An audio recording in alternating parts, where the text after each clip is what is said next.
Buenos días, muchachos. Uno de los modelos de desarrollo económico más conocidos e importantes es el que vamos a ver hoy. Es el modelo del gran impulso, el gran empujón, o como se le conoce en inglés, el Big Push.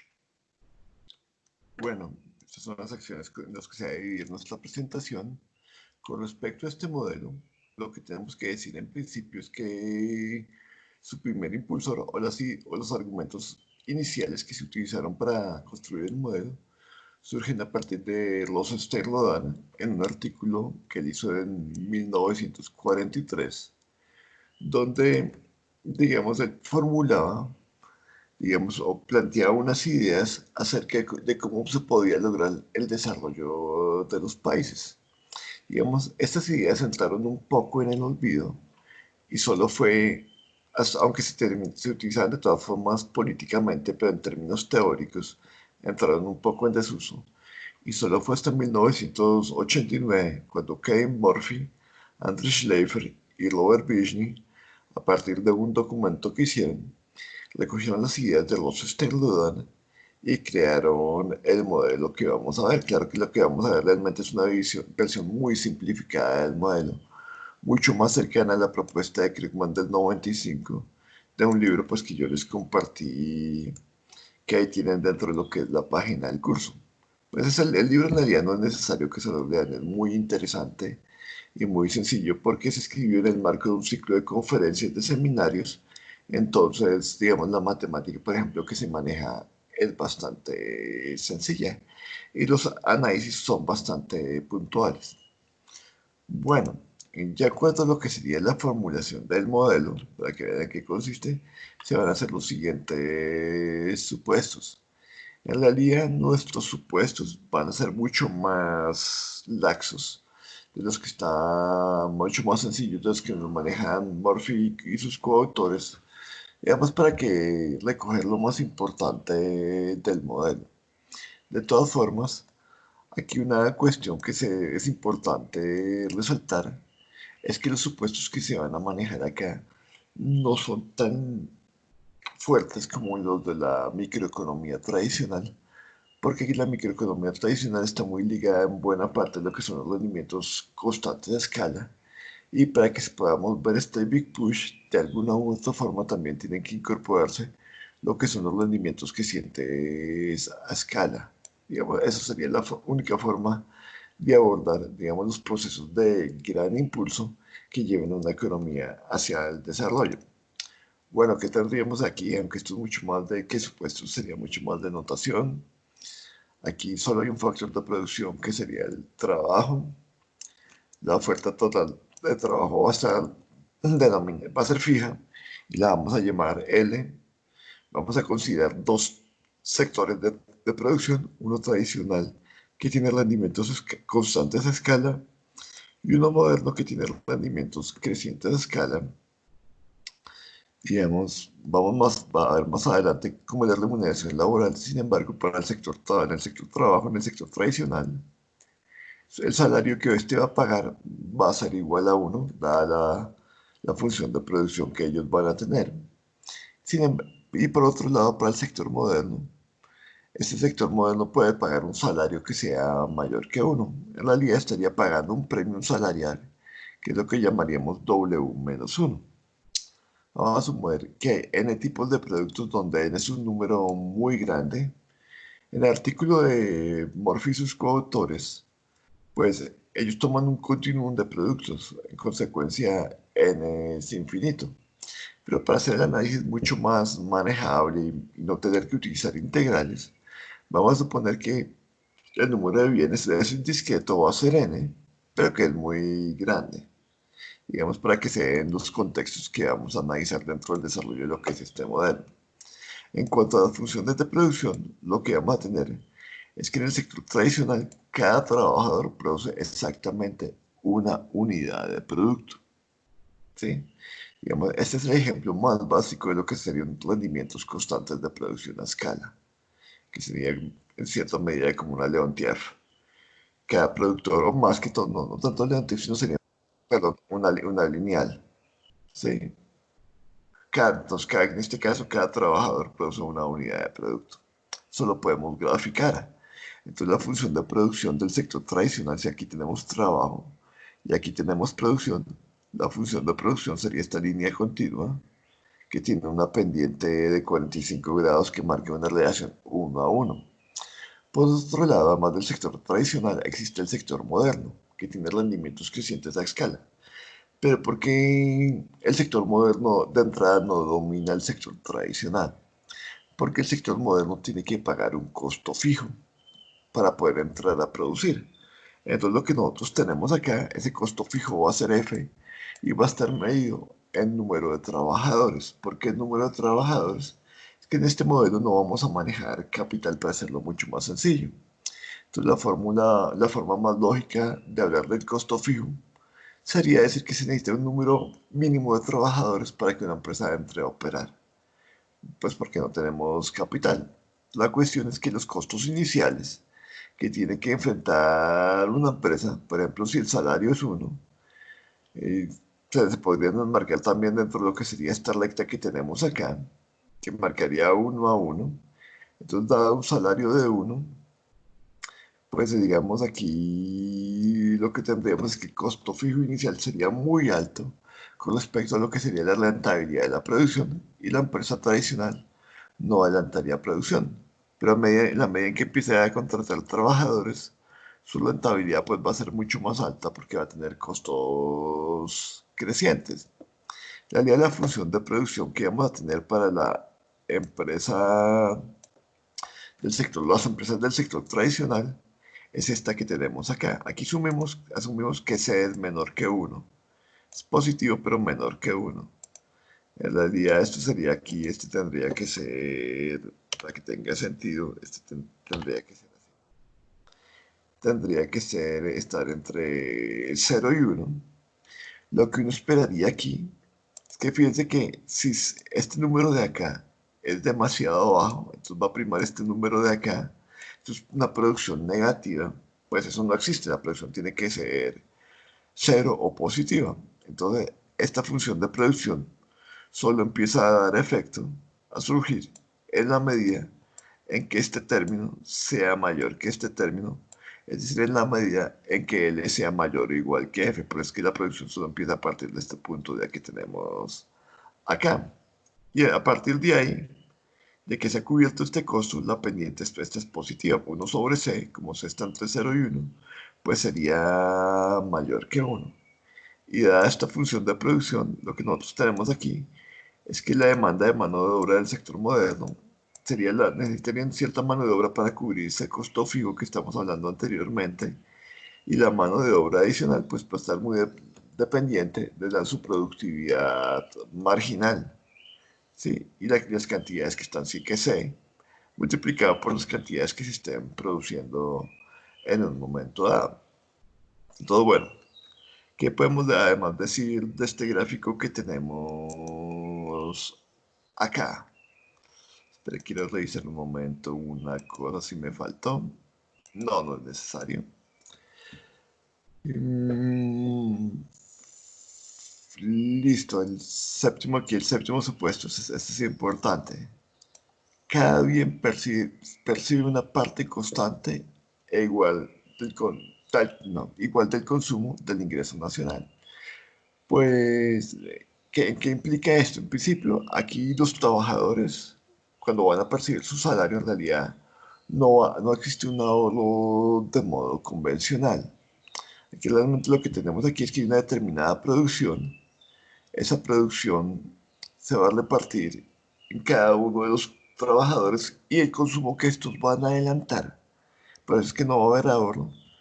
Va a ser igual a la cantidad Y sobre N. Y recuerden que hay N empresas.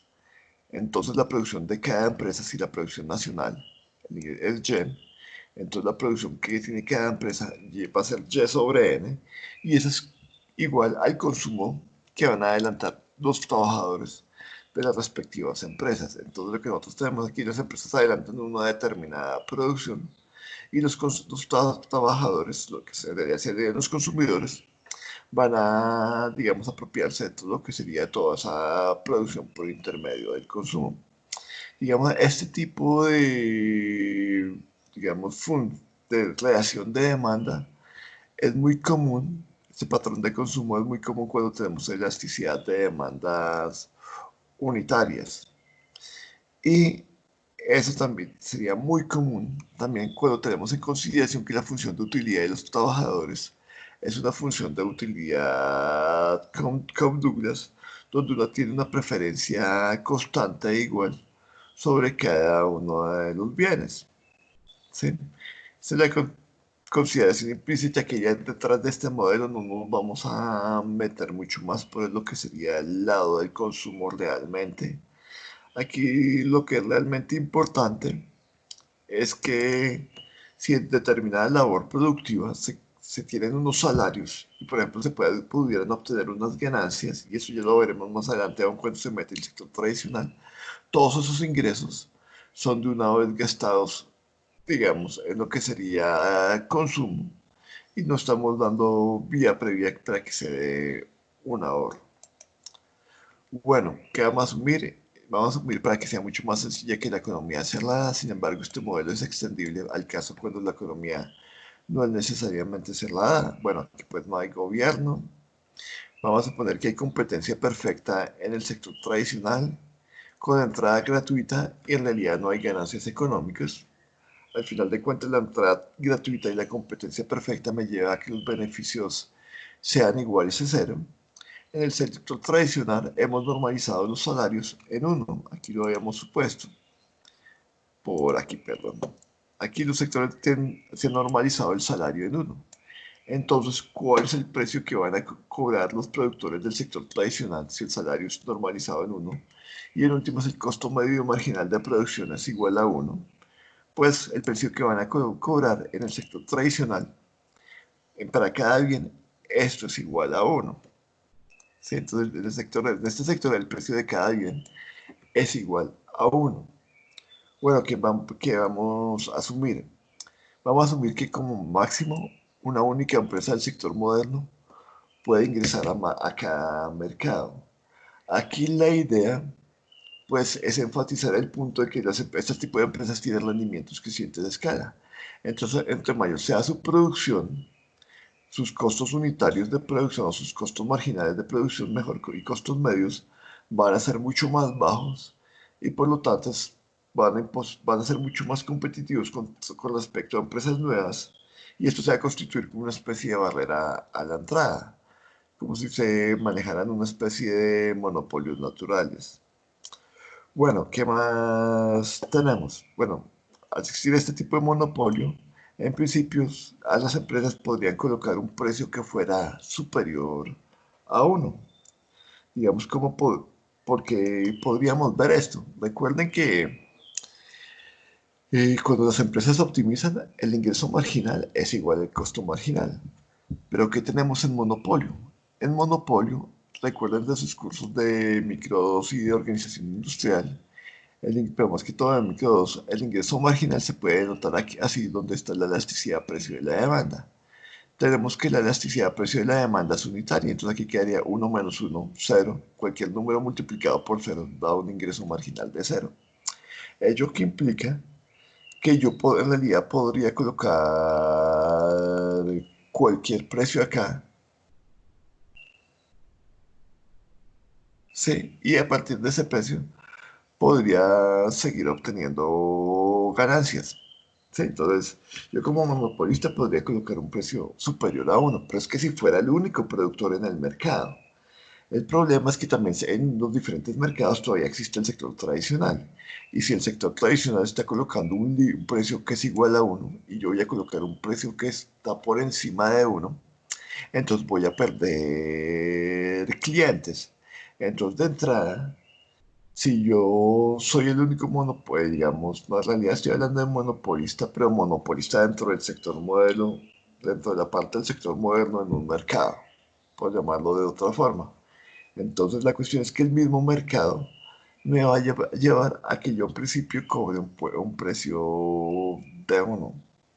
El problema acá es que recuerden que nosotros tenemos este otro supuesto, que los trabajadores en el sector moderno van a recibir un salario que es superior a uno. Y si yo cobro un precio de, si yo cobro un precio de uno, digamos, eso sería, puede llegar a ser bastante problemático dentro de determinados contextos que ya más adelante veremos qué es lo que acontece. Bueno, aquí estamos en esta de acá. Bueno, ¿qué tenemos aquí? Esta dice, cuando un monopolista del sector moderno entra a un mercado, en particular, opta por producir y es capaz de producir al menos tanta producción como los productores del sector tradicional por ese mismo nivel de trabajo. La idea con este supuesto es que puede llegar un momento en que en un determinado sector abandona todas las técnicas tradicionales y se pasa a producir en el sector moderno, pero no, imposibilita el hecho que un sector en particular, todas las empresas estén en el sector tradicional o que haya un determinado sector donde hay una única empresa del sector moderno y el resto de empresas entrando en competencia son del sector tradicional. Entonces podemos tener todos este tipo de contrastes. Ahora ya pasando propiamente del modelo mucho más en forma, entonces supongamos en principio que tenemos una economía tradicional donde no hay producción moderna en ningún mercado. Sin embargo, por lo menos hay un productor potencial con tecnología moderna. Es decir, con una tecnología con rendimientos crecientes, pero que tiene que enfrentar unos costos fijos. Y él tiene que considerar si es rentable entrar o no. ¿Sí? Pues eso de qué va a depender. Pues va a depender en realidad de dos cosas, del tamaño del costo fijo y digamos, de los rendimientos de escala de qué tan rentable puede ser esa empresa. Entonces supongamos que el tamaño del costo fijo está dado. Entonces, ¿qué podemos considerar? Primero, cuánto más eficiente es el sector moderno con respecto a lo que sería el sector tradicional. ¿Sí? Entonces, en términos de productividad, me puede llevar a que yo pueda dominar un mercado. Pero también tengo que tener en cuenta cuántos más altos serían los salarios que se tiene que cobrar en el sector moderno con respecto al sector tradicional. Entonces, la cuestión es que aquí en este gráfico de acá, nosotros podemos representar ambos tipos de empresas. Por un lado tendríamos las empresas del sector tradicional. Su función de producción tiene una pendiente igual a uno por la tecnología que estuvimos impusiendo a este sector. Y por otro lado tenemos la función de producción de la que ya hablamos del sector moderno, de la empresa del sector moderno que tienen que encarar un costo fijo y a partir de ahí tiene una tendencia lineal con pendiente 1 sobre C que es mayor que 1. Bueno, nosotros tenemos que en el sector tradicional, bueno, en un principio en el sector moderno, el precio va a ser igual a 1. Si el precio es igual a 1, entonces, por ejemplo, si tenemos una empresa del sector tradicional, los ingresos que va a tener esa empresa serían P por Q, serían exactamente en este mismo punto. Como el precio es igual a 1, entonces aquí no solamente se tendrían en cuenta las cantidades, sino también los ingresos. Aquí también estaría P por Q en un principio. Entonces lo que nosotros tendríamos, estos serían los ingresos totales y esto es lo que recibirían cada uno de los trabajadores, digamos, en cuanto a ingresos. Si hay N trabajadores y N empresas, entonces cada una demanda, el salario de cada uno de los trabajadores o la demanda de cada uno de los trabajadores en cuanto a consumo sería L sobre N. Sería más demanda que salarios. Sería la demanda de cada trabajador individual en cuanto a lo producido por las empresas, pues siempre va a ser L sobre N. Bueno, el precio es igual a 1, tan. ¿Qué más? Para la empresa moderna, la línea de pago salarial, estamos diciendo que tiene que pagarle un premium. Entonces W tiene que ser mayor que 1. Entonces podríamos tener como esta línea W1 o esta línea W2 o esta línea W3, dependiendo del premium que se le esté pagando. En primera instancia, situémonos en este punto A que tenemos acá. ¿Sí? Aquí, ¿cuál es la característica que tiene este punto A? ¿Sí? Este punto marcaría la producción de la empresa moderna en un determinado sector si lograra ingresar. Porque ¿qué es lo que tendríamos digamos, aquí lo que se estaría dando, por ejemplo, en este punto A, aunque podría ser un punto diferente, y no necesariamente este, es que desde de Q1 hasta A sería la demanda, o no, la demanda que hacen los consumidores de la empresa. Estas serían las ventas, perdón, de la empresa del sector moderno. Y a este pedacito de acá sería la demanda que tienen las empresas del sector tradicional en un momento dado. Sí, pero es que aquí dice que hay empresas que operan en el resto de la economía. Entonces, la pregunta es si para la empresa tradicional es rentable, por ejemplo, producir en este punto A. Yo hubiera podido escoger otro punto diferente, no necesariamente que corresponde a este Q1 de acá, sino hubiera podido situar mucho más arriba. Pero la idea es que quiero contrastar este A con lo que serían las rectas W1 y la recta W2. ¿Qué tenemos?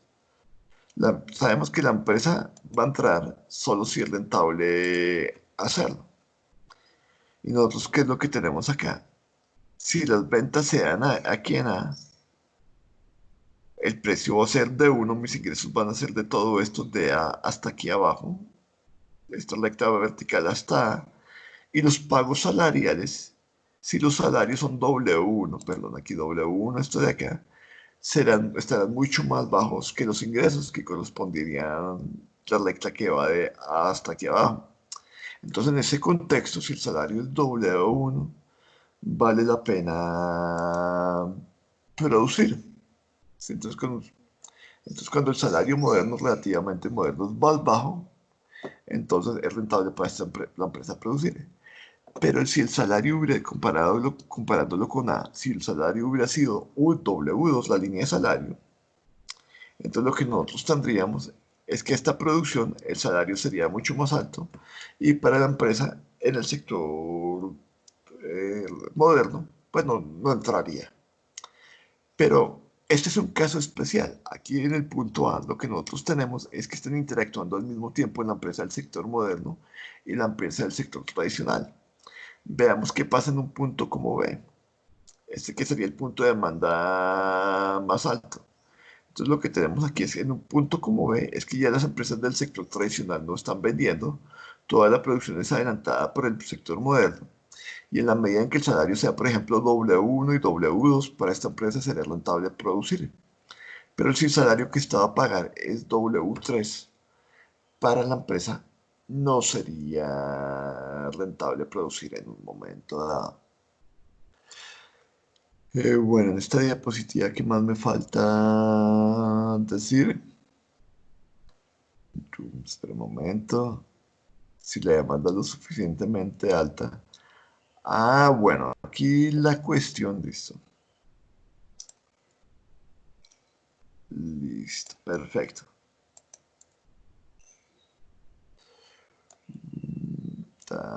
Bueno, aquí dentro de este contexto, espera aquí para que ver. Un momento.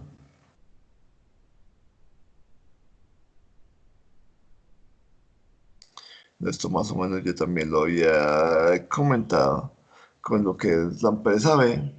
Aquí quiero caracterizar esta cosa. Bueno, aquí hay una cosa que les iba a comentar antes que les había dicho antes, porque también dije que se les iba a caracterizar después, es que cuando, digamos, entra el sector industrial, además digamos, el sector moderno, además de lo que sería el sector tradicional, en esta economía todavía no hay ahorro.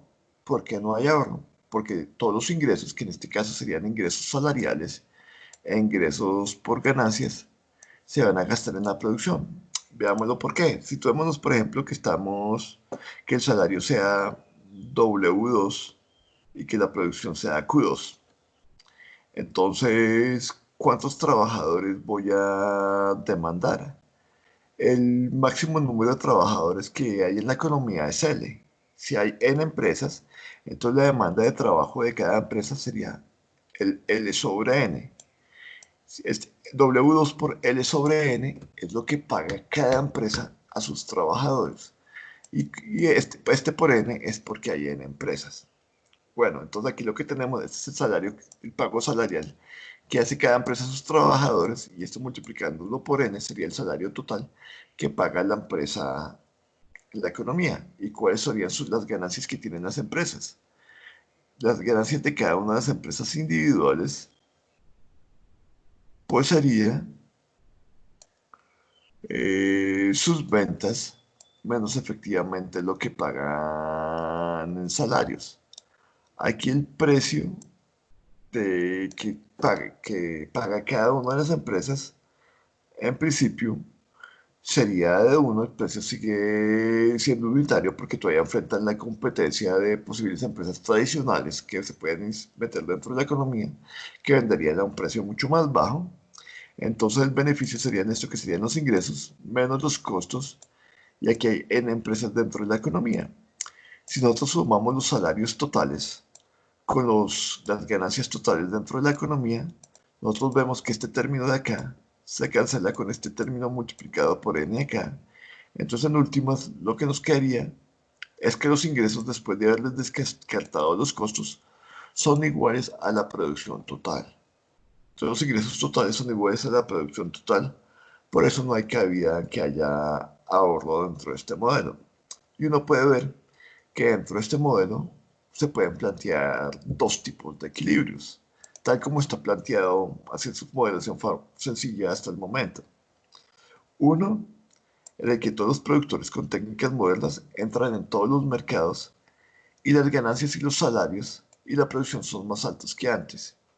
Y uno, en el que no entra ningún productor moderno y los salarios y la producción siguen siendo más bajos.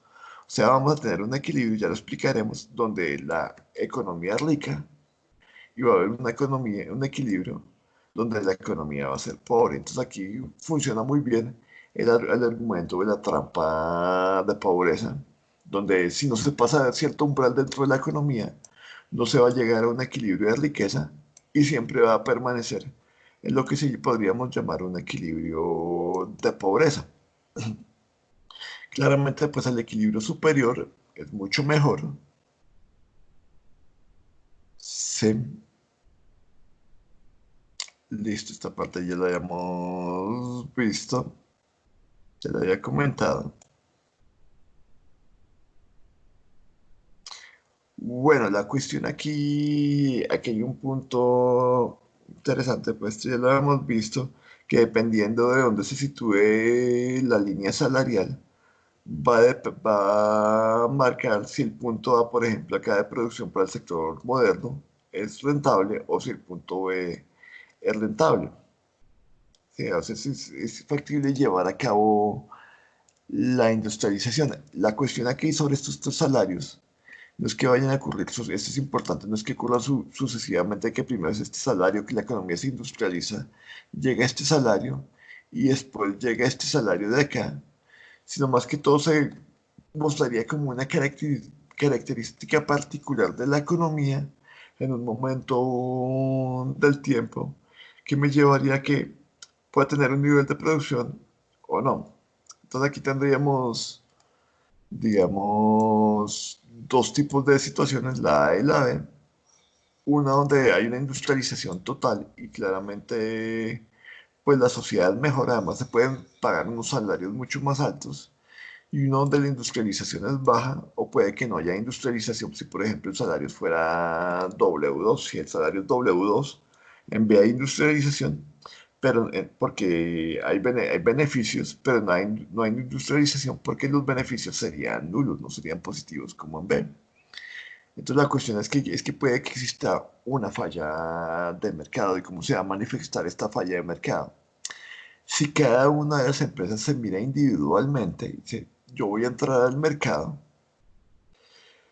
el problema es cuánta demanda de producto voy a tener. Al final de cuentas, porque yo voy a tener que colocar en principio, si quiero ser rentable dentro de esta economía, posiblemente voy a tener que colocar un precio más alto.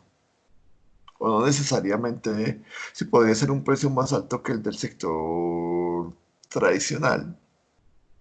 Pues lo que necesito, aunque sea más alto, es que demanden mi producto para yo poder entrar al mercado, y en la medida en que yo entre al mercado, mi producción la puedo realizar a unos costos mucho más bajos y puedo entrar a llevar a tener una mayor competencia con el sector tradicional. El problema es que si las empresas entran individualmente, no son lo suficientemente fuertes para impulsar la demanda de sus productos. En cambio, si en todas las empresas entraran pues, en sus respectivos mercados como mucho más en conjunto, el impacto fuera mucho más grande, por eso es que se llama Big Push, puede incentivar a que haya una mayor demanda de productos y por lo tanto a que se dé una demanda, digamos, de lo que sería en el punto B que tenemos acá. Entonces aquí lo que más que todo se busca es un impulso a la demanda agregada. ¿Sí? Y para que haya un impulso a la demanda agregada, es importante en principio que haya una política, y la política como tal va a tener que tener un papel, digamos, importante dentro de lo que es el desarrollo de los países, porque no es muy fácil, digamos, impulsar una economía partiendo del hecho de que todos los sectores sean tradicionales. Sí, entonces el punto es cómo llevar a que se llegue, digamos, se impulse la economía, a que se logre un sector moderno. Entonces lo que se necesita es que haya una industrialización lo suficientemente fuerte que, que permita que haya una buena demanda agregada por parte de las personas, ¿sí? A partir de que ellas mismas pueden tener un salario más alto. Es decir, por ejemplo, si yo soy la única empresa que va a entrar a la economía como sector moderno, los demás bienes solo se venden como sector tradicional, que yo pago un salario más alto, mis trabajadores, bueno, tienen un salario más alto, pero la mayoría de la gente tiene un salario bajo y se van a estar incentivados más que todo por comprar productos baratos. Yo no voy a vender y pues no sería rentable para mí, pues entrar. Sin embargo, si varias empresas entran dentro de la economía como sector moderno, lo que nosotros tenemos es que el salario de buena parte de los trabajadores va a aumentar, su poder adquisitivo va a ser muy alto, mucho más amplio, y por lo tanto van a poder comprar, digamos, buena parte de los productos que se producen en la economía, no solo de sectores tradicionales, sino de sectores que ya se han ido modernizando. Y esa compra de sectores que se han ido modernizando impulsa su propia industrialización y lleva a que se logre un equilibrio como el B que teníamos acá, pero siempre en la medida en que el salario sea mucho más bajo. Pero si buena parte de los trabajadores tienen un salario de este tipo, que es mucho mayor que uno, pues no solamente el sector industrial, sino el sector de trabajo social, por así decirlo, toda la sociedad se está, digamos, viendo beneficiada con el impulso de lo que sería la industrialización. Entonces, lo que se necesitaría es que por lo menos, aunque no necesariamente aquí como afirma, que todos los sectores de producción se industrialicen para que haya un impulso lo suficientemente grande para que impulse la economía. La cuestión acá es que a nivel de las empresas individuales, esto es una externalidad. Y recuerden por sus cursos de microeconomía que cuando hay externalidades es mucho más complicado alcanzar el óptimo social. Por lo tanto, muchas veces se necesita de una autoridad externa, en este caso el sector gobierno, por ejemplo, el sector público, que logre dar ese impulso a la economía, que la coordine para que se logre ese impulso. Bueno, esta parte creo que tal vez la pueden leer por su cuenta, digamos, donde se dice que no necesariamente todos los sectores se tienen que impulsar, pueden ser unos determinados sectores, y eso va a ser un debate bastante interesante que vamos a ver en alguna próxima sesión, donde el punto aquí que se debate es qué tipo de sectores se deben impulsar, si debe ser como mucho más estratégico la inversión hacia algunos sectores de la economía para que se impulsen y jalen el resto de la economía, o tiene que ser una inversión generalizada en todos los sectores que lleven a, digamos que para que se dé el impulso. Bueno, de este modelo hay muchas extensiones. Uno podría considerar que en la medida en que haya muchas más empresas, el costo fijo disminuya, porque hay experiencia, etcétera. Entonces, podrían darse no solo dos equilibrios, sino muchos más equilibrios y hay modelos bastante interesantes al respecto. Por ejemplo, aquí el de Paternostro, ¿sí? Hace una formulación matemática interesante que donde no solo hay dos equilibrios, sino que pueden haber tres o más equilibrios, fijándose mucho en lo que es el manejo del costo fijo. Y otra consideración adicional que es importante tener en cuenta, ya dentro del contexto empírico, es que estas fallas de mercado o estos grandes impulsos que se tienen que dar debido a externalidades que se presentan, no necesariamente tienen que deberse a costos en los insumos de producción, como en el modelo que vimos, que acabamos de ver, sino que pueden verse, digamos, fallas por otros lados y que se necesita gran impulso. Por ejemplo, puede haber un problema de efectos intertemporales. ¿En qué sentido? Eh, el costo fijo puede que solo sea necesario hacerlo en el primer periodo, pero ya hecho el costo fijo en un periodo, de ahí en adelante en los siguientes periodos, pues las empresas tienen una dinámica propia. Entonces la cuestión aquí es que ese big push, que es del que hablamos, puede que sea solamente temporal, hacerlo en un momento del tiempo y ya la economía se industrializa. Esa era más o menos la idea que tenía, por ejemplo, Jeffrey Sachs cuando hablaba al comienzo de los años 2000, hacerle un gran impulso a las economías donde los países industrializados invirtieran mucho dinero en economías en vías de desarrollo, más que todo de África, de tal forma que las lograran impulsar hasta un determinado umbral y de ahí en adelante ya se desarrollarían por sí mismas. La cuestión aquí es que no toda la gente está de acuerdo con los modelos que argumentan la presencia de trampas de pobreza. Sí, digamos que hablan de que este ideal no es tan fácil de contrastar empíricamente. Bueno, entonces, la cuestión aquí es que el impulso, si se hace en un solo periodo, va a llevar a que toda la economía se industrialice, ¿sí? Que el mercado por sí solo no pueda dar ese primer impulso, puede llevar ese primer impulso en el primer periodo y que por eso se necesitaría una autoridad externa. Bueno, con respecto a este primer caso, el efecto intertemporal, lo pueden seguir leyendo, pero eso sería lo que les dije, sería lo principal. Hay una cuestión interesante que en cuanto a efectos de urbanización. Nosotros necesitamos que haya un impulso en lo que es la demanda agregada, es decir, que los consumidores empiecen a demandar productos de diferentes sectores, de diferentes características, para que se impulse en que la producción de cada uno de esos productos, el sector moderno tenga buena cabida. Aquí el punto es que el tipo de demanda que tienen los consumidores urbanos es diferente al tipo de demanda que tienen los consumidores rurales. Entonces, puede que sea necesario que no solamente haya un impulso a lo que sería la demanda de productos, sino procesos de urbanización. Eso encaja muy bien en el caso de Colombia, por ejemplo, en lo que era la propuesta de Lachlan Kerry, en lo que fue la Operación Colombia, eso fue como en los 50, si no estoy mal, comienzos de los 60, pero como él se quedó aquí en Colombia y después fue muchas veces llamado por el gobierno colombiano y fue, entre comillas, uno de los grandes economistas colombianos, aunque él creo que él era escocés con nacionalidad inglesa y en su momento norteamericana, pero como se casó con una colombiana, también se quedó viviendo aquí en Colombia, pero él habla mucho del papel de lo que tenía que tener la urbanización. Sí, como veremos más adelante, él era mucho de la política de sectores estratégicos, donde un sector estratégico bastante importante, no solo de inversión en infraestructura, sino de inversión en vivienda. Entonces, por eso los gobiernos de Colombia a comienzos de los 70 y finales de los 60 enfatizaron mucho lo que era la inversión en infraestructura y de vivienda de interés social y vivienda para la comunidad en general y se inventaron mecanismos de ahorro para captar recursos que después fueron financiados directamente en operaciones de vivienda. Entonces aquí tenemos, estar en el sector financiero, era lo que era Conavi, Concasa, Colmena, que después se volvieron bancos, pero eran entidades del sector financiero que lo que buscaban era impulsar el gasto en vivienda.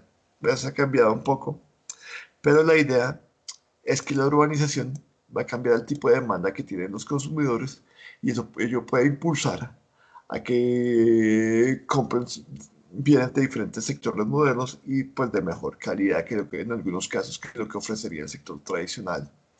Y dado su impulso a la demanda, por eso es que aquí se argumenta que también debería haber un big push o un gran impulso por el lado de procesos de urbanización. Bueno, ya como les comentaba, también lo que sería la inversión en infraestructura hace que las empresas sean mucho más productivas porque tienen mucho más fácil acceso al mercado para vender sus productos y para conseguir insumos.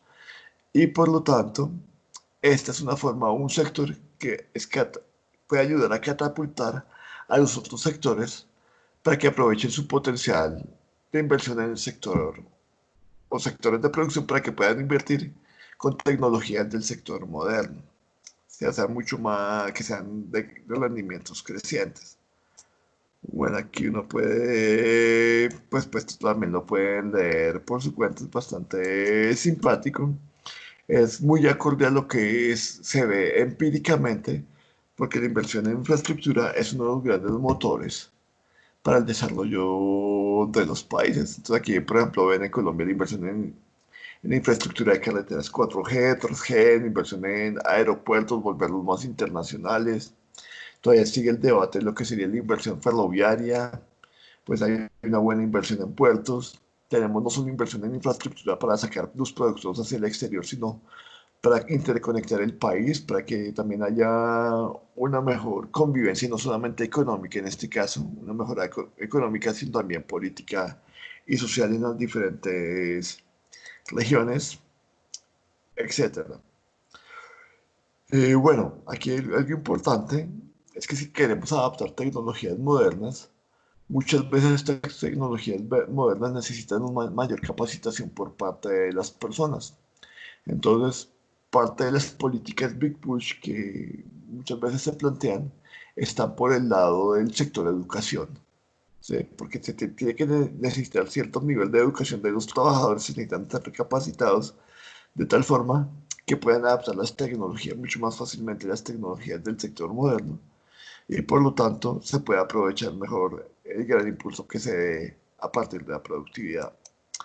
Bueno, hay otra opción que plantean algunos autores, que es bastante interesante y que también se ha dado a nivel empírico, es por qué no tener un único superempresario, no esperar que en cada uno de los sectores haya un único empresario que adopte tecnologías modernas, sino que haya un único empresario general que invierta en varios sectores con un buen impulso. Entonces yo ya no estaría como externalizando mucho mejor el efecto que tienen diferentes sectores sobre mi sector. Entonces, es una forma de internalizar el problema de que trata de analizar el Big Push. Pero es que esto tampoco es tan fácil, porque hay que tener varias consideraciones. Aquí vamos a tener cuatro consideraciones. Por un lado, puede que haya fallas en el mercado de capitales. Entonces, puede que sea logísticamente muy complicado la misma existencia del superempresario, porque no sería, puede que no sea tan fácil trasladar inversiones de capital hacia los diferentes sectores o que yo mismo pueda financiar en un momento dado.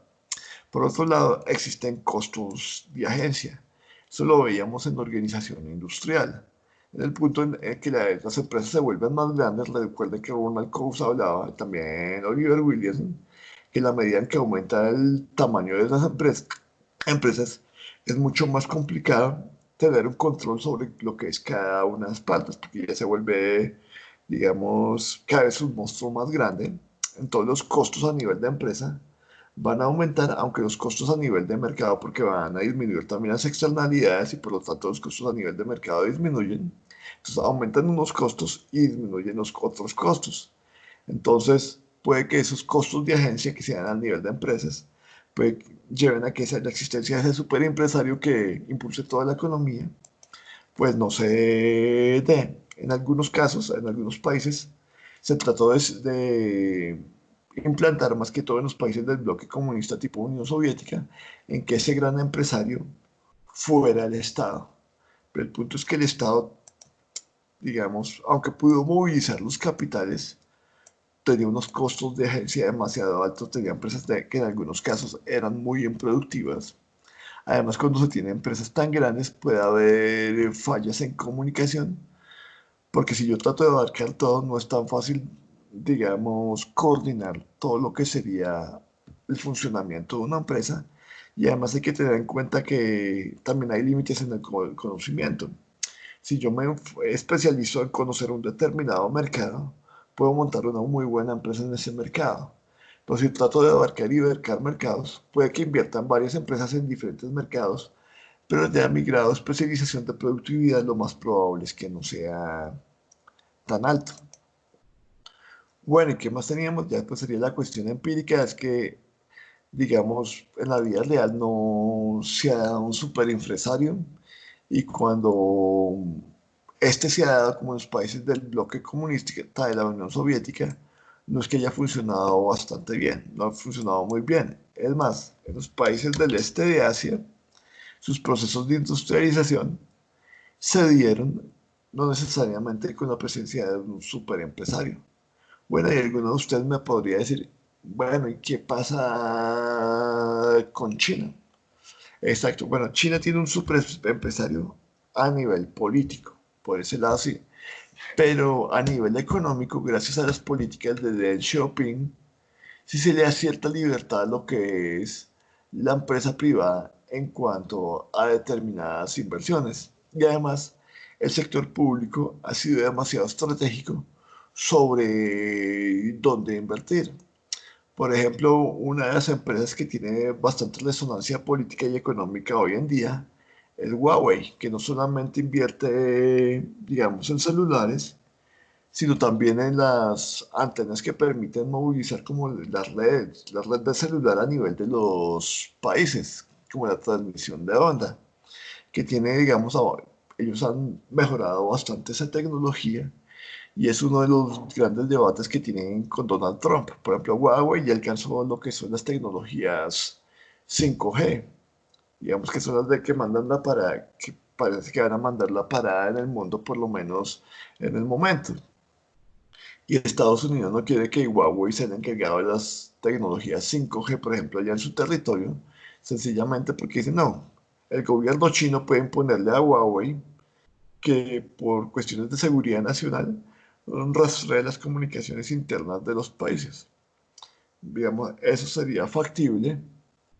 Entonces sería como darle mucho poder a una empresa china. ¿Sí? Entonces, bueno, hay un debate interesante de que en ciertos contextos funciona, digamos, el paradigma del gran hermano, donde yo soy el gran hermano Estado que controlo la economía, pero tendría que ver hasta qué nivel. Entonces todavía hay como un tire y afloje y es bastante interesante analizar hasta qué punto ese gran superempresario en el futuro va a mandar la parada o no. Por lo menos en la mayoría de las películas futuristas es factible la existencia de un hermano que lo termina controlando todo, entonces hay algunos rebeldes que se rebelan contra ese gran hermano y es donde empiezan los conflictos en las películas y salen cosas interesantes. Por ejemplo, están Blade Runner, 1984. Ustedes también pueden ver en cuanto a libros lo que sería el libro de Aldous Huxley, El del Mundo Feliz. Entonces, la existencia del gran hermano es palpable por lo menos en el contexto de la literatura y de la imaginación de las personas. Bueno, ya como modo de conclusión que usted pues más o menos puede revisar, es que el punto acá, del por qué hay Big Push, es porque hay externalidades pues, que son de tipo pecuniario. ¿En qué sentido? En que yo necesito que también los demás empresarios actúen, digamos en el caso del Big Push, inviertan en el sector moderno para que la inversión que yo haga en el sector moderno pues llegue a ser rentable. Si no sea esa inversión generalizada, eso me lleva a que no sea rentable y por lo tanto ya estaríamos hablando de múltiples equilibrios. Uno bueno donde todos invirtieron, la economía prospera, etcétera, y uno malo, por así decirlo, donde nadie invirtió, donde la economía se quedaría en lo que es el sector tradicional.